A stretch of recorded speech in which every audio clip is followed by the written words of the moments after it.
this point, I'd like to invite up Dr. Carissa Holscher, who is going to introduce our speaker today.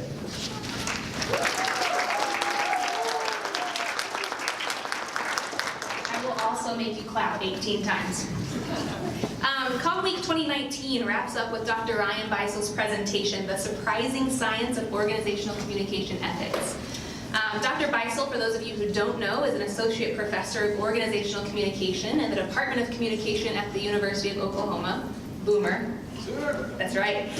His research interests focus primarily on issues surrounding leadership communication, organizational culture, and behavioral ethics. Dr. Bisel has received several awards for teaching and research, and his book, titled Organizational Moral Learning, A Communication Approach, was honored with Book of the Year awards from 2 different divisions at the National Communication Association. His research is published in many prominent communication and management journals, and I will now list all of those journals. Just kidding. And in addition to his academic experience, Dr. Bisel has worked as a process consultant, a speaker, a trainer, and a facilitator for organizations across the country. But most importantly to me, Dr. Bisel has been a very valued mentor in my own professional life since my days at Oklahoma. So I'm very thankful that you have come to join us for Com Week 2019. So please welcome Dr. Ryan Bisel.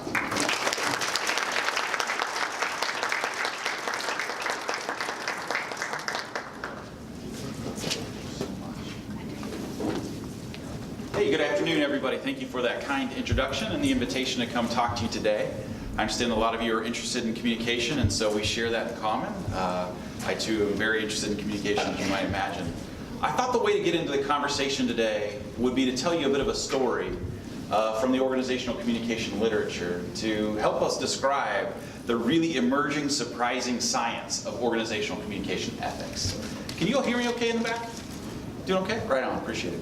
Okay, so let me give you the setup. Okay, it was like 2007 when some politicians from Denver City municipal government got in trouble for corruption and unethical behavior. Can you imagine that? Politicians. And what happened is what often happens. A couple people get caught, and now everybody in the organization has to take ethics training. Yeah?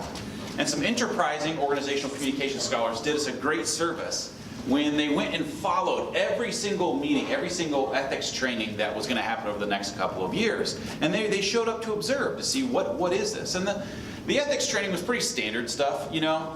There's a lecture up front talking moral philosophy and utilitarian ethics, and this is how you know what's right and wrong and stuff like that. And the researchers are there, they're observing, and they're taking notes. And then something curious happens at one of these events.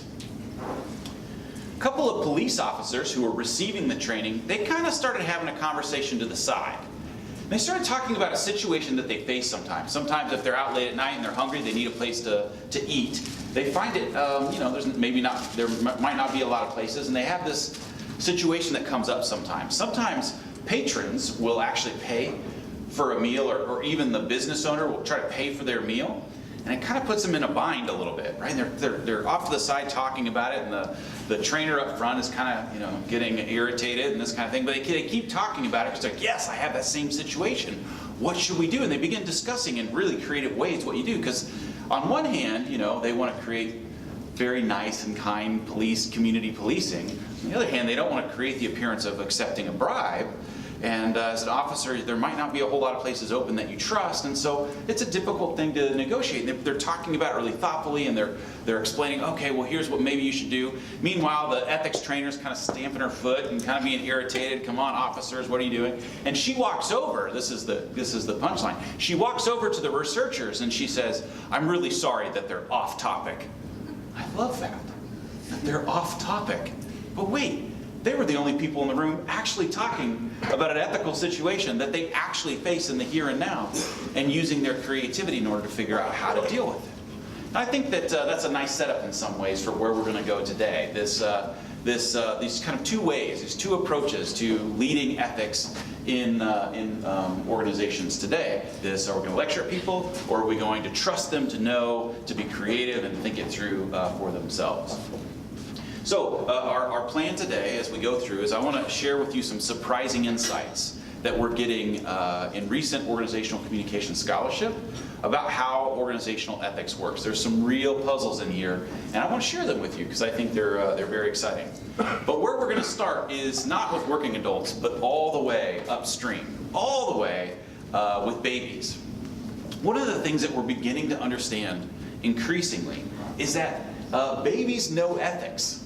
Now, I don't mean to say that people are basically good. I don't mean to say things like that. I don't mean to say that they understand ethics as complexly as you and I do. But even babies know ethics. And some great neuroscience, some really fascinating experiments continue to show this. Can I talk you through one of the experiments? It's pretty cool. So what you do is you get pre-verbal infants, 6-month-olds, 8-month-olds, 10-month-olds. They can't even talk yet. And you give them a puppet show, really quick puppet show. Are you following? And in this puppet show, you have sort of several kind of scenarios. Maybe in one scenario, one puppet's trying to get up a hill. In another scenario, a puppet's trying to get a toy out of a box. Real quick things, okay?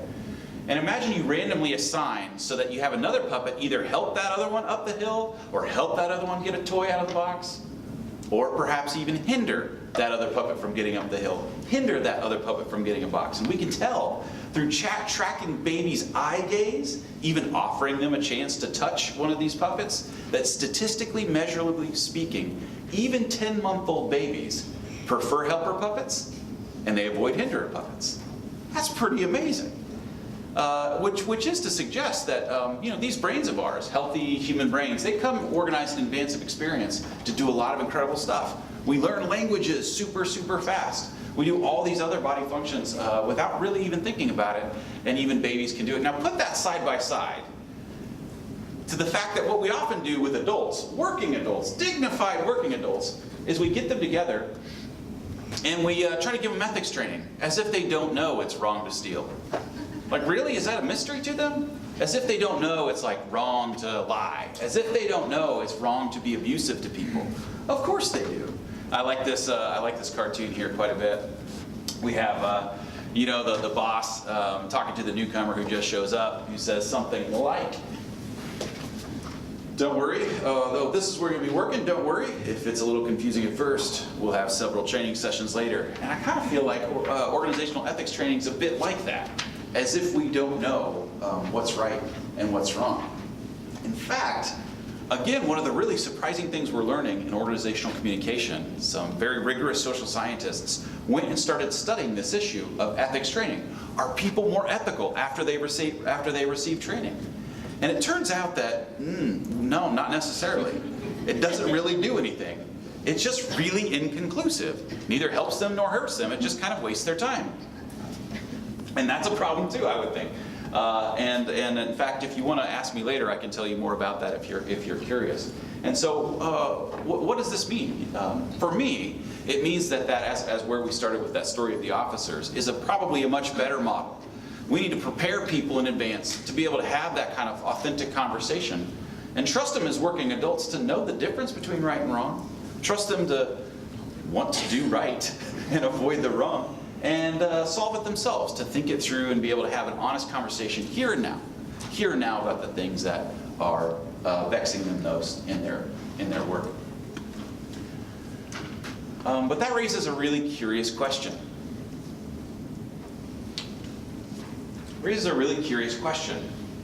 Which is, if individual members know a lot about ethics, how come organizations are really slow to improve the ethicality of their decision making?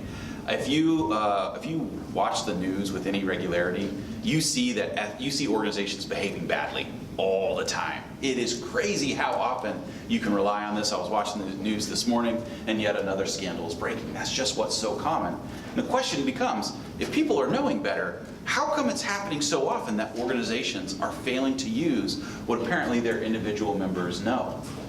Organizational communication ethics scholarship is telling us the reason why that this puzzle seems to exist. But before I go too much further, it's going to be important for me to make an important distinction for you. In some ways, talk about ethics in organizations is on the rise. It's getting really, really, really common for people to talk about ethics in the workplace.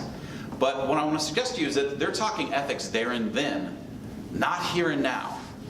They're talking about ethics somewhere else, about someone else having done something else, and they're, shaming them, and can you believe how ridiculous they are, and this kind of thing. They're not talking about what we're up to right here, right now, today. And there's good reasons for that, don't get me wrong, really good reasons. But this is what's happening. This distinction is very, very important. With all the scandals going on in media and politics, it's amazing these days how much we know about celebrities. I swear there's more news about celebrities than anything else these days, and they're doing the next rotten thing, and we can all talk about that all the time and the ethics of it. There's all kinds of corporate sloganeering. You know what I mean when I say sloganeering? It's like these one-liners like ethics first, do what's right, this kind of thing. But we don't ever get to the point of saying, okay, how does that relate to our decision here, right now, today, what we're proposing to do? Even the ethical dilemma trading. Hey, look. There are such things as dilemmas, ethical dilemmas, really gnarly intellectual puzzles, but they're very rare. I don't know why we're spending so much time trying to make everybody moral philosophers. I'm glad that they exist. I'm glad that there are some moral philosophers because we have some tough ones, but it's not that it's like, I don't know that we need to do that. Because after all, a lot of the stuff that we face, we know what's right. The question is, do we have the courage to talk about it and to do something accordingly? And so this distinction between there and now ethics talk and there and then versus here and now is really important. Here and now would be something like if somebody said, what's most ethically ideal in this situation? Imagine how rare of a conversation starter that would be. What would be most ethically ideal in this particular situation? As basically those officers were doing in Denver city politics. Now I want to start pivoting and telling and actually naming in some ways the dynamics, the organizational communication dynamics that are going on, which are the reason why we're not getting individuals to tell us what they think. I'll say it one more time to help you know where I'm going. I'm going to now actually start to name the organizational communication dynamics that are frankly to blame for why individuals are not having these conversations, why they're not talking here and now ethics. And I'll start with one called the moral mum effect, which you see up there. The moral mum effect. Now the moral mum effect is this pattern that you can measure of people's real reluctance, their unwillingness to use words like ethics or morals or integrity or conscience. They won't use words like that in business settings. Because, I don't know, maybe they just think it's out of bounds or it's too fuzzy, too philosophical or religious sounding to talk in this way. So they just simply don't. As a matter of fact, these series of experiments, what we do is we put working adults into a situation where they're asked to help with an unethical business request. Like, hey, could you write me a check from company funds to reimburse my personal laptop? Even though you personally think it's unethical? What we find is 90% of the time, people will not deny that request on ethical grounds. They'll deny it in lots of other ways, but they don't really ever say, I can't because that's unethical. Only 10% of the time will people do that. The lion's share of time, people will avoid talking about morals. In other words, the moral mum effect. They engage in a kind of self-censorship. And some people don't even realize that they're doing it. They just know the way to behave or perform, you might say, in a business setting is not to use words like that. And if people don't use words like that, we can't think collectively like that. And that's a huge, huge problem. Something else that I think is really powerful about the moral mum effect is apparently it's not just of frontline workers. It's not even just of middle managers. It's of basically all the above. Turns out that when you even put people in a position of power, and somebody is asking you, you're in a position of power, somebody asks you to do an unethical business request, even bosses, 90% of the time, will not deny that on ethical grounds. They don't talk that way. Why? I don't know. Maybe we've just been socialized not to. It's just too fuzzy or something like that in order for us to engage in that kind of language. So even bosses engage in the same pattern of self-censorship. Even when they're confronted with something we can prove they privately believe unethical, they won't publicly describe it that way. And that's a really powerful insight for sure as we talk about the moral mum effect.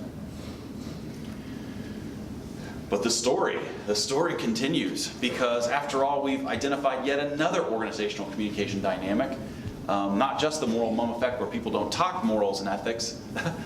We also have identified the hierarchical mum effect. The hierarchical mum effect. And this is a situation in which we can tell that if people have power over you, even if they're asking you to do something unethical, folks will be polite. They'll be polite about it. So not only will they not deny it on ethical grounds, they'll be really polite in responding.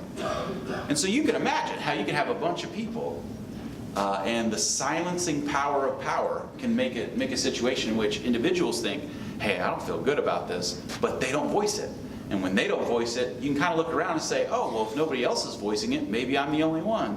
And over time, it can begin to kind of numb our sensation that, hey, maybe something's amiss or something's not quite right. Well, that's what I have for you here. Employees are more polite when responding to an unethical request, measurably so than a boss. You lay the moral mum effect on top of the hierarchical mum effect, and basically you get a whole lot of silence. You get a real absence of here and now kinds of ethics talks in the workplace. How we doing so far? You following? Yeah, it's a pretty exciting time in organizational communication ethics. I hope that nothing so far I've said makes it sound like I think people are terrible for succumbing to the moral mum effect, the hierarchical mum effect. It just is. It just is something that's happening. And that moral muteness, as we call it, is the result of all kinds of doubt and fear that's really well-founded, probably. People are concerned about retribution. What if I do talk up and say, I have a concern about this? Does that mean you're not gonna like me as well? I'm gonna even lose my job or get pressured somehow? I won't get a good annual evaluation? There's all kinds of concerns about retribution, and it's fair. It's a really fair concern. There's all kinds of concerns about, am I gonna hurt my reputation? Am I gonna hurt your reputation if I do this? And that's as well. And there's concerns about group image, which unfortunately we've been seeing in campuses across the United States, where people are so worried about protecting the amazing image that they love of their university, they don't have the hard conversation that they need in order to make sure to catch corruption or catch abuse while it's small.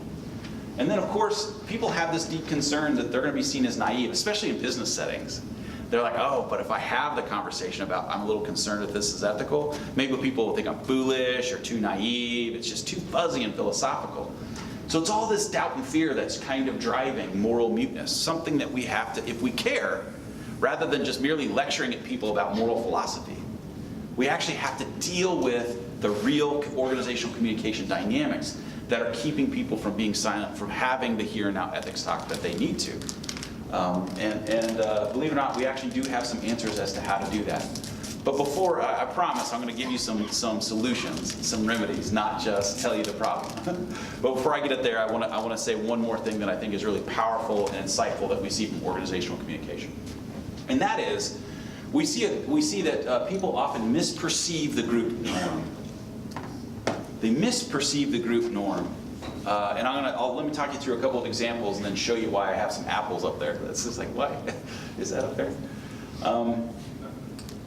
So if you take lawyers and attorneys, as a matter of fact, and accountants, if you take lawyers and you ask a lawyer, hey, how appropriate do you think it is to lie and cheat while you're doing your attorney work? How appropriate do you think it is, a lawyer, to lie and cheat they'll say, no, it's terribly inappropriate. You cannot do that.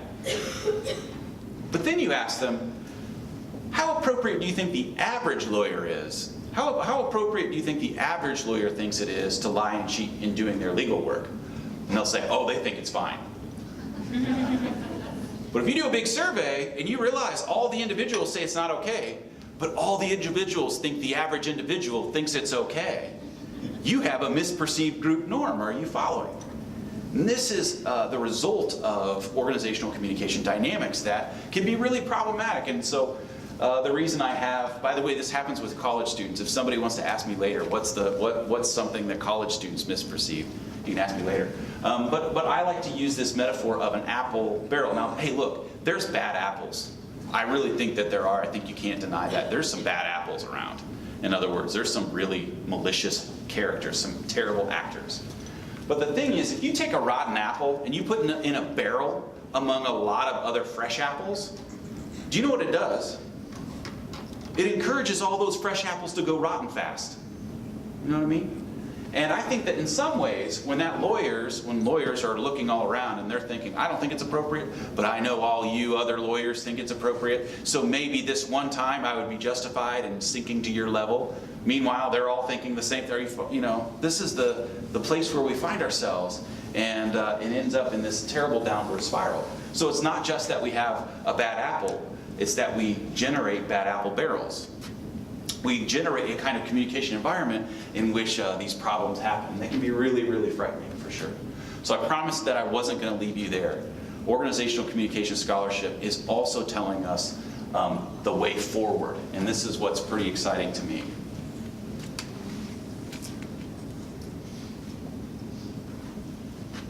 The way forward is a different model. It's not a lecture up at the front telling us about moral philosophy and utilitarian ethics and Kantian whatever, about there and then and dilemmas. It's about a situation where we try to encourage people in advance to be able to have that authentic here and now kind of conversation that they need to do, trusting that they do know what's right and they want to do what's right. And we talk about that as organizational moral learning. Organizational moral learning is when we're able to use people's private moral concerns and aspirations in their public communication and make adjustments accordingly. When we're able to use people's private moral concerns and aspirations and use them to improve our work. And so that's what organizational moral learning is essentially all about. And you might think of this as the alternative model is to build a capacity to engage in organizational moral learning sooner. I like the metaphor of, we have some folks here doing Tai Chi, I think. Tai Chi is a pretty cool kind of exercise, and you can also think about yoga. And a lot of these are very slow movements, aren't they? Have you ever seen people practicing Tai Chi? It's kind of cool looking. They move very slowly, and what they're doing is they're building up a kind of connection between their brain and their body. And it's really, really useful for older adults. When the moment happens, let's say they're walking along and there's a break in the sidewalk and a fall sequence starts. You know, the toe catches and that fall sequence is going to start. Because they practice slowly and mindfully in advance, because they were thinking about building up that brain-body connection, that without them really thinking about it, their bodies will adjust. They will, you know, send out a leg or do whatever they need to do in order to catch themselves before they go all the way down. You can think of organizations hopefully can work the same way. You know, yeah, if we prepare now, if we move slowly, we get methodically about how we're communicating, making sure there's not a bunch of public-private discrepancy. I'm going to tell you my concerns and so forth, and I'm just going to get it out there and we're going to talk about it. We start making those norms and making it okay to do that. So when the moment comes that there really is something we better adjust to fast, it won't take us all the way down. We'll be able to make that adjustment sooner than later. So that's where we're going. The question is, how do you actually raise organizational moral learning capacity? And I have 5 ideas for you. And they all come from the literature, from organizational communication scholarship and leadership communication scholarship. And there's some of them are pretty fascinating and quite different than merely lecturing on moral philosophy. The first idea that's coming to us from organizational research, organizational communication research, is the idea of moral talk contagion.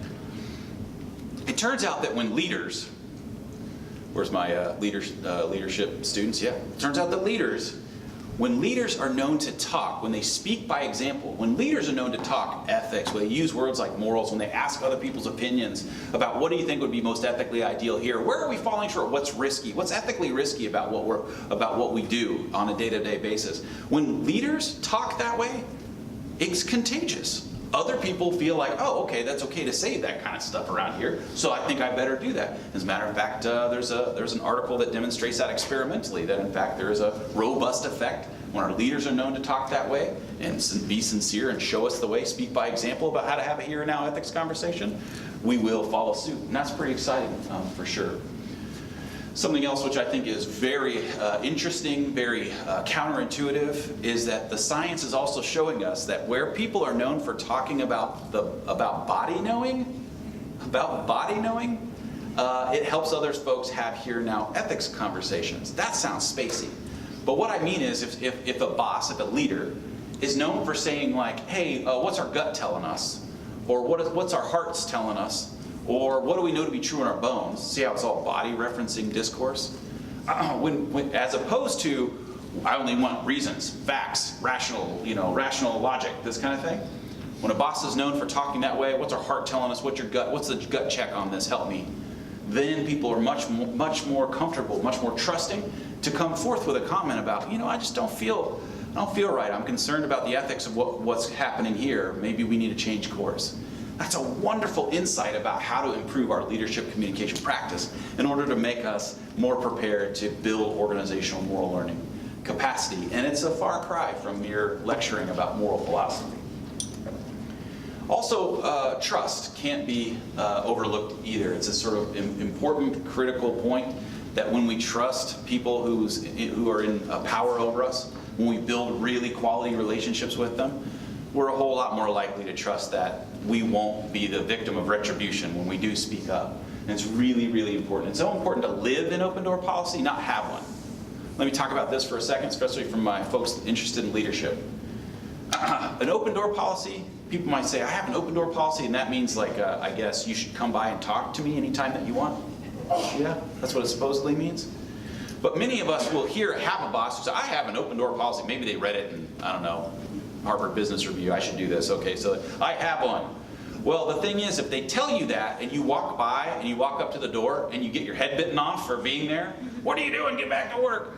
You are better off not having that policy, because then you're like, but I thought I see how it is. You step away, right? Much better that you live an open door policy than have one. What if you tell people, hey, look, I'm very busy, but I sincerely want to hear from you. And if you come by and I can't get you, I will circle back. You can trust me on that. I'll circle back. It might be a while, but I'll circle back.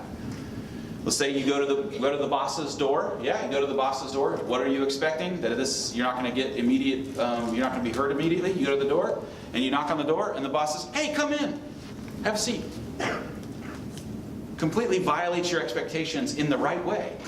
Much better that you lived an open door policy than you had it and didn't live it at all. And building that kind of trust, that moment, is really, really important. The other thing I want to point out to you is scrutinize positive feedback.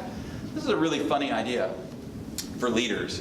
If people are always saying, "Great idea, boss, that's amazing, you're a genius," you need to put them on notice real fast.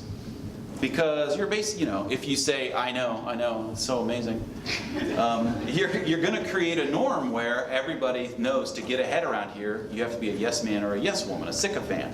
But you want to put people, if they're doing that's amazing, you need to say, really? I don't think so. I need you to get your head in the game. I'm relying on you to see what I don't. You do it in front of others. Doesn't sound nice at first, but it puts them on notice that this isn't a place where we merely just tell each other we're great, and that's how you get ahead. And that's an important political and cultural moment that you can have. Also, we know that perspective taking and encouraging people to perspective take is huge. In 2019, we have a really important way to help people perspective take. It used to be that you would say, hey, what would happen if this was on the front of tomorrow's newspaper? But today you can say, what would happen if this was on every social media feed tomorrow? Because after all, today we all have a camera in our pocket, and it does and will happen. So we say, what if this was on social media, if it was a viral video tomorrow? Would we like how we're being seen? Would we like the way that this is going? And that can really help people get out of this fact that I'm just trying to protect the image of this great institution I love. You can say, no. Let's think about it from a different camera lens, you might say. And that can really help shake people up and see and say what they need to see and what they need to say. Also for leaders, living this idea that you tell powerful stories and you tell powerful metaphors can really go a long way. And the literature has some great examples of this, of bosses who have continued to tell stories of their, quote, guardian angels. These were people who in the past in their company spoke up with a concern, and they were our guardian angels. Thank goodness they did, because they really saved us on that. If we talk about dissenters as guardian angels, not as those terrible people who were rocking the boat or who couldn't get along or who weren't really like us, it's going to really help people feel like, oh, this is my job. It is my job to speak up and say what I need to say in order to help as we go forward. So the remedies that I gave you, just 5, and there are more in our organizational communication literature. I talked a great deal about moral talk contagion, about body talk, and the importance of a leader engaging in body talk and body knowing talk, building trust, perspective taking, and telling stories and metaphors that honor dissenters from our past. And so with that, I think that will create an opportunity for you all to ask questions if you have them. Dr. Holscher. I've had a lot of conversations with students in this room about consulting for organizations with their communication degree.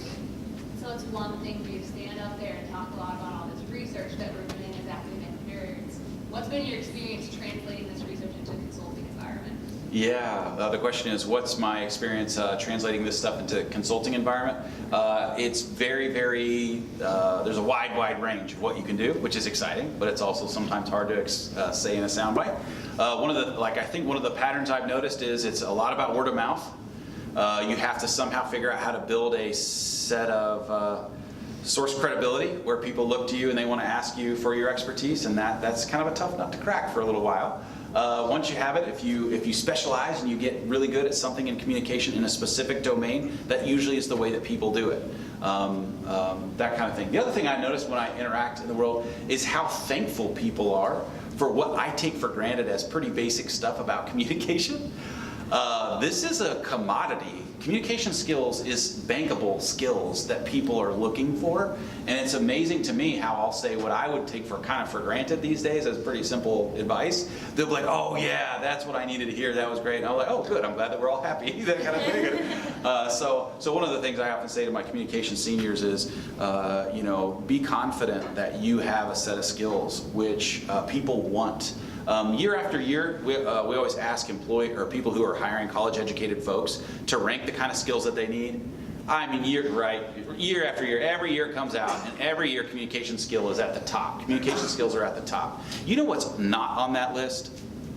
The ability to read. Do you think that's because employers don't want you to be literate?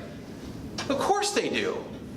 The reason you make the list is because so few people have those skill sets, it now makes you stand out when you do. And that's a really important insight and something that's pretty great about studying communication skill. It's a bankable skill that people want. I had a question over here. Yeah, it's kind of related to Dr. Holscher's question. So you talked earlier about in ethics trainings, it would be far more helpful to have those conversations like the police officers were having. So let's say you get hired by Enron to go do some ethical training. How do you translate this into a training for people? Yeah, the question is, if you had to do it in a training session, yeah, how do you put it there into a session? Basically what I'm going to be doing is everything I can to encourage people to memorize question starters. Question starters, which then trigger functional conversations. For example, okay, before we go further, let's do a review. What's most ethically excellent in this situation? What's ethically risky? Where are we falling short?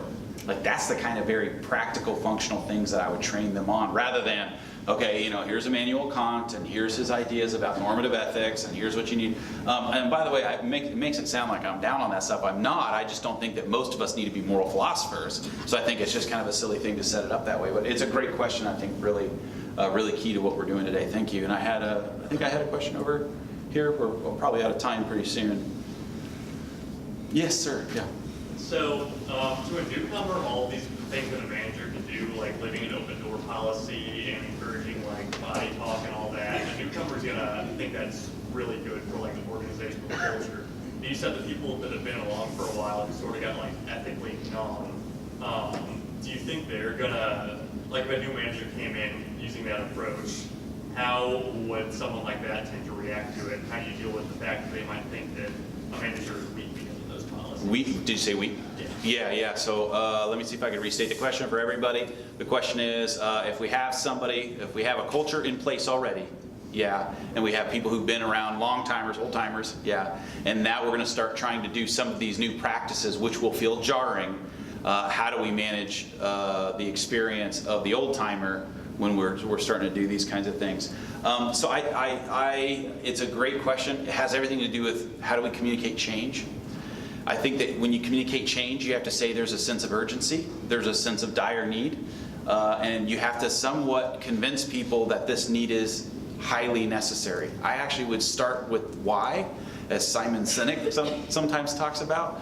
I think you got to start with why. You got to say, look, if this is an existential threat, if we don't do our jobs with ethics, somebody's going to find out at some point. We might not only hurt others, we might bring the whole place down. And so we got to do business differently. And also, it's just the right thing. Not only is it good for the bottom line, but it's something you can be proud of. And this is how I want to lead, this is how I want to lead us, so I need your buy-in. And eventually, if you find some people who aren't buying in, then maybe it is a time to revisit that bad apple theory, as it goes. So anyway, yeah, thank you. That might be is it okay? That might be a pretty good one to end on. And I want to just thank you so much for the warm welcome and the fun that I had. So.